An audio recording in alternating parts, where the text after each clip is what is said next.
दोस्तों आज हम ऐसे 15 फैक्ट के बारे में बात करेंगे जो पक्षियों के विलुप्त होने का कारण है। हमारी धरती पक्षियों की तकरीबन 8,600 प्रजातियों का आशियाना है। अगर उनकी उपजातियों और भौगोलिक प्रजातियों को जोड़ा जाए तो यह संख्या बढ़कर 30,000 तक पहुंच जाएगी।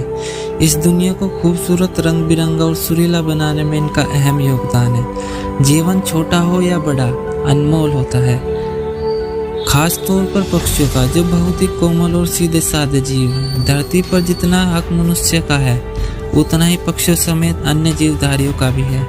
दुर्भाग्यवश आज पक्षियों के लिए वैसे हालात नहीं हैं जैसे पहले हुआ करते थे।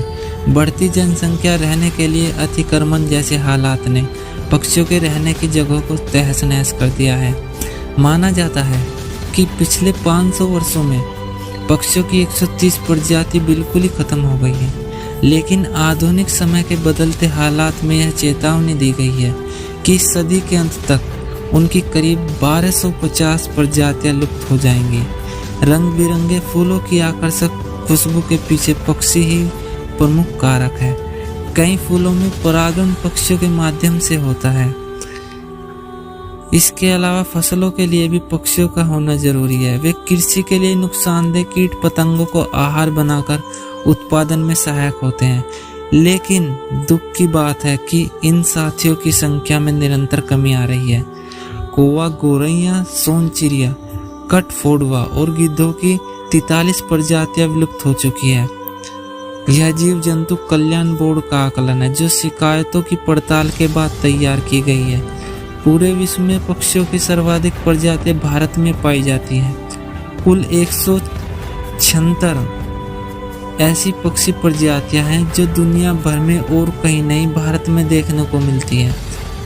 पक्षियों और उनके आवास के संरक्षण के लिए प्रयास करने वाले वैश्विक संगठन बर्ड लाइफ इंटरनेशनल के मुताबिक एशिया महाद्वीप में पाई जाने वाली 2,700 पक्षी प्रजातियों में से 323 पर विलुप्ति का खतरा मंडरा रहा है। चीन में 78 यानी 78, भारत में 73 यानी 73 और फिलीपींस में 69 प्रजातियों पर संकट है। बर्ड लाइफ का यह भी कहना है कि पक्षियों की 41 यानी कि 41 प्रजातियां सबसे खतरे में है।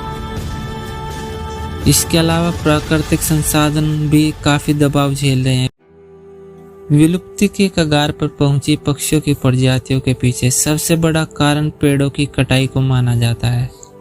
पक्षियों की इस हालत के लिए 50% जिम्मेदार है पेड़ों की कटाई। 30% दोष है कृषि के लिए भूमि की बढ़ती जरूरत और 20% जिम्मेदार है झूम खेती, यानी स्थान बदल बदल कर होने वाली खेती। विशेषज्ञों का कहना है कि कुछ पक्षियों का जीवन खास प्रकार के माहौल पर ही निर्भर करता है। ऐसे में अगर माहौल में किसी तरह का परिवर्तन आता है तो सबसे ज्यादा खतरा इन पक्षियों को ही होता है। कुछ सालों में पक्षियों की कुछ प्रजातियों का पूर्ण विलोप हो चुका है, जैसे गुलाबी सिर वाली बत्तख, हिमालय बटेर, साइबेरियाई सारस, सामान्य सारस, जर्डन्स कोसर्स, जंगली उल्लू, व्हाइट बिल्ड हेरन, ओरिएंटल सारस, ग्रेटर एडजुटेंट, सफेद सिर वाली बत्तख, सफेद पंखों वाली बत्तख, सोन चिड़िया, बंगाल कलोरिकन, लेसर कलोरिकन, ग्रीन सिंग, भस्मी गिद्ध, सफेद गिद्ध, लंबी चोंच वाला गिद्ध।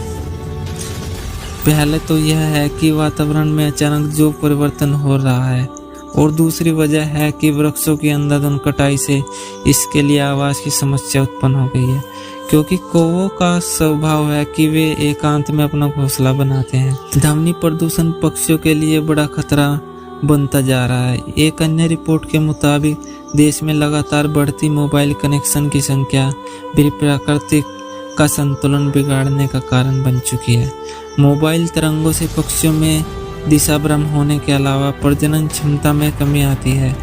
पक्षी मनुष्य की तरह अपने अधिकारों के लिए नहीं लड़ सकते हैं और वे खामोशी से मौत के मुंह में समाते जा रहे हैं। ज्यादातर पक्षी बदलते माहौल के अनुसार अपने आप को ढालने में सक्षम नहीं होते। पक्षियों की प्रजातियां इसलिए खत्म हो रही है क्योंकि हमने समय रहते इन मासूमों और प्यारे जीवों का ख्याल नहीं रखा।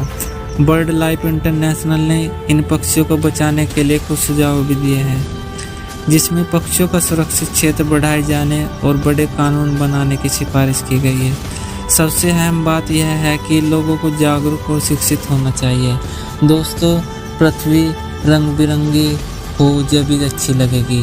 हमारी आने वाली पीढ़ी कभी किताबों में ही देख पाएगी कि पक्षी हुआ करते थे। तो दोस्तों, आपसे निवेदन है कि पक्षियों के बचाने के लिए आपसे जो भी हो सकता है आप वो कोशिश करिए। दोस्तों, आपको वीडियो कैसी लगी? अगर वीडियो अच्छी लगी तो चैनल को सब्सक्राइब और वीडियो को लाइक करिए।